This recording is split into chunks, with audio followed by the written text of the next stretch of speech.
January 15th, 2026, the world gets a notification. He was the people's choice, appointed as the All Blacks coach on a wave of popularity thanks largely to his domestic success with the Crusaders, where he literally danced into history. Razer is gone. Officially, New Zealand calls it a mutual departure. But let's face it, you don't mutually depart from the biggest job in rugby. He was fired. Just 27 games, a 74% win record, and the greatest domestic coach in rugby history still wasn't good enough. The All Blacks denied the Grand Slam. It proves that when coaching the All Blacks, good doesn't work. They want perfection. So, while some jobs test your skill, coaching the All Blacks tests your resolve. But why was Razer fired? And who is All Black Rugby's next victim? Let's rewind to 2023. The All Blacks have just been defeated by the Springboks in the Rugby World Cup final. Test match. But it's over! It's over! Foster leaves, and the cries in New Zealand ask for one man. They didn't want Gatland. They didn't want Schmidt. The New Zealand faithful wanted one man, a man who took the Crusaders to the pinnacle of Super Rugby a massive 7 times. In an era where the Springboks dominated, winning the Webb Ellis Cup back-to-back, Razer was the antidote. Everyone believed he was the man to usher New Zealand back into the Hansen era. Even more, he was a maverick.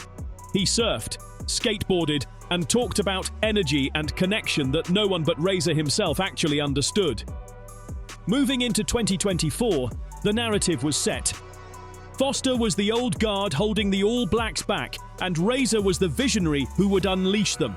He was going to bring the Crusader dynasty to the international stage and unleash a team that could finally break the Springboks. It's part of who we are in our DNA, and look, I love it.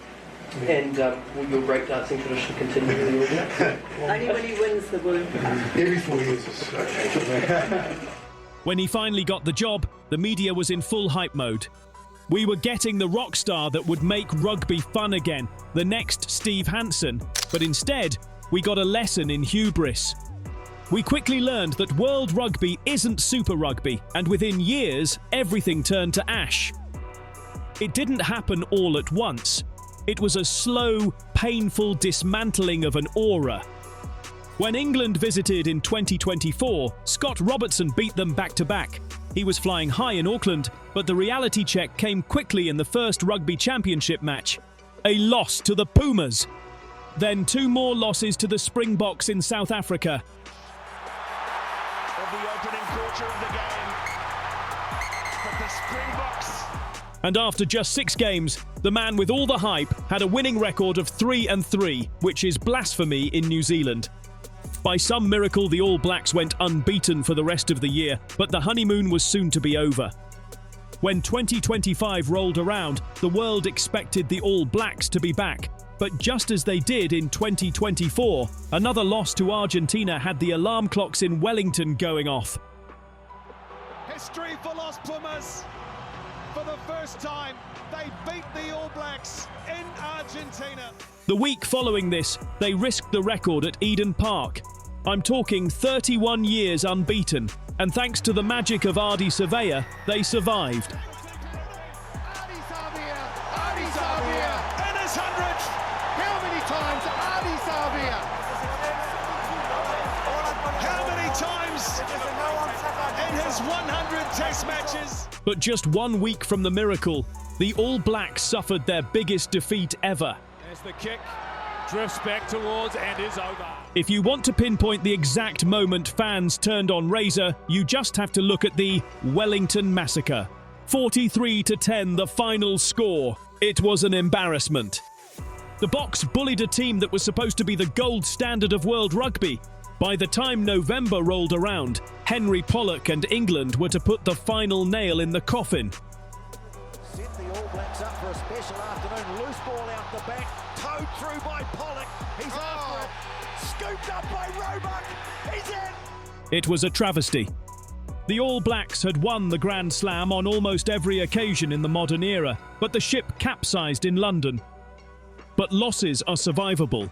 What really kills a coach is when you lose the locker room. And by late 2025, rumours began surfacing of senior player unhappiness. It was the leadership group. Players like Ardie, Scott and Geordie became disillusioned, and while never confirmed, New Zealand Rugby had to take a stand. They had to say something. Then, on January 15th, this happened. But the All Blacks proved a much tougher proposition for Scott Robertson, and now, just 2 seasons into his tenure, the man they call Razer has been sacked. It was a culture clash. Razer's methods, the themes, the storytelling, and the abstract concepts, which worked wonders with the Crusaders, simply didn't fit the All Black model. They didn't want vibes. They wanted a game plan to stop the Springbok rolling maul.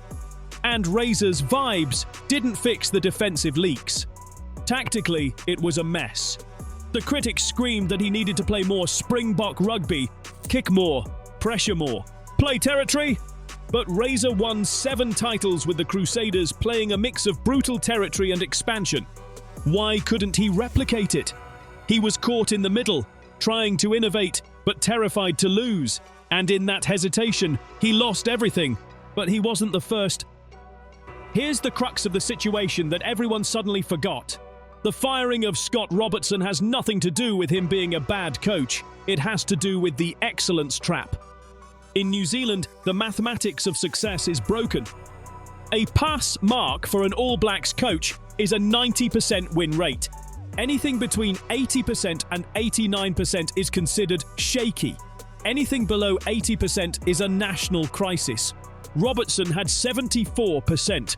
In the NFL, Bill Belichick, the greatest coach of all time, had a season with a losing record. A good football team, well coached, but a lot of good players. But he kept his job because the organization understood the concept of rebuilding. In the Premier League, Pep Guardiola loses games. He loses to key rivals like Man United or Spurs, and people just say, it's a tough league. In New Zealand, a loss isn't a result, it is a national mourning event. Which brings us to the public property doctrine of New Zealand Rugby. When you get handed the job of All Black head coach, you don't just answer to the rugby board, you answer to about 5 million Kiwis or assistant coaches, and the media scrutiny is suffocating. Have you ever wondered why you rarely see an All Black coach in the public? Well, that's why. The All Black coach is the second most important job in the country, behind the Prime Minister. Sometimes it's the most important. In 1981, when the All Blacks lost to the Springboks, the rumour was that they were refused to ride on the train. But today, with the rise of social media, the frustration is voiced daily and keeps on boiling. Hansen survived so long because he didn't really give it. He was grumpy in the media. He gave them nothing. Razer tried to be open and they chewed him up and spat him out. It creates the most vicious and toxic cycle ever. The fans demand innovation. They want flair, offloads and running rugby, but they also demand dominance. And you cannot rebuild a team and win every game. It's impossible. Even Rassie sacrificed 2018 to win in 2019. He wasn't fired. South Africa understood he needed time, and in 2019, it all paid off. Razer tried to chase everything, and he ended up catching nothing, but he ain't the first. If you think Robertson is an anomaly, look at the history books. This job tries to break everyone who touches it.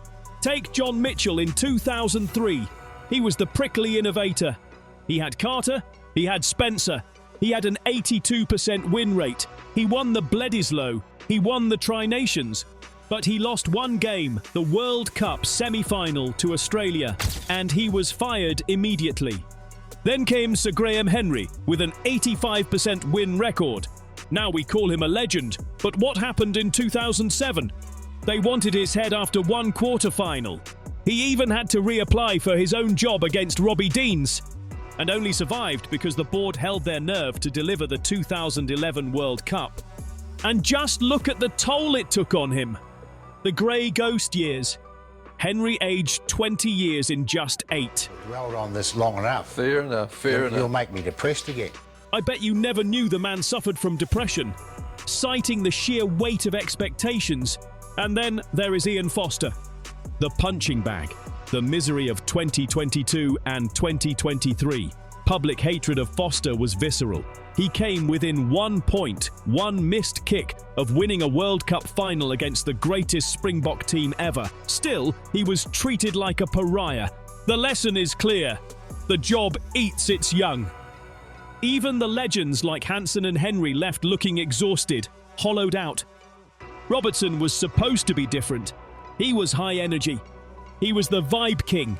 But in his final press conferences, the spark was gone. The eyes were dead. The breakdancing was a distant memory.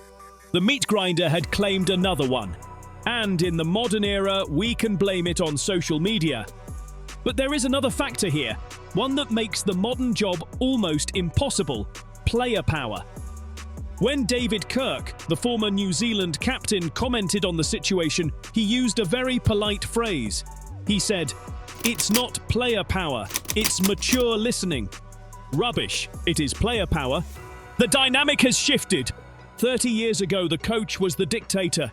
Not every player was campus, but a large number of players were campus, close to 20 players.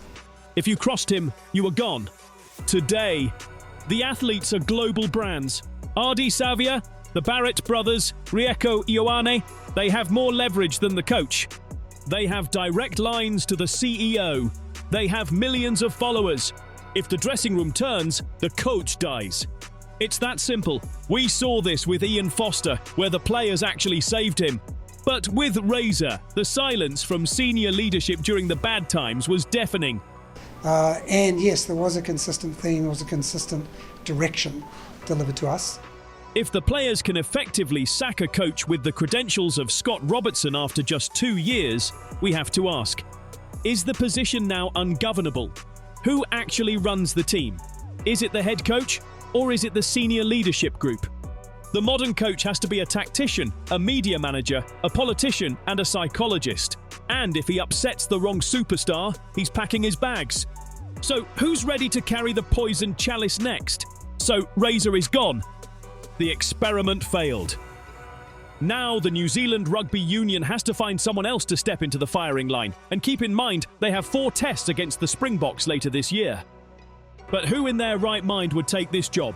Do you call Jamie Joseph? He's a hard man, a disciplinarian. But will the modern players accept his old school style, or will they revolt again? Do you look at Joe Schmidt? The man is a tactical genius, but he's already been chewed up by the Irish system and had a stressful stint trying to fix the Wallabies. Does he want the stress of the All Blacks' top job at his age? There are even rumours of Tony Brown leaving his job at the Springboks and coming back. The warning is written on the wall in bold red letters. Whoever takes the job next inherits a fractured team.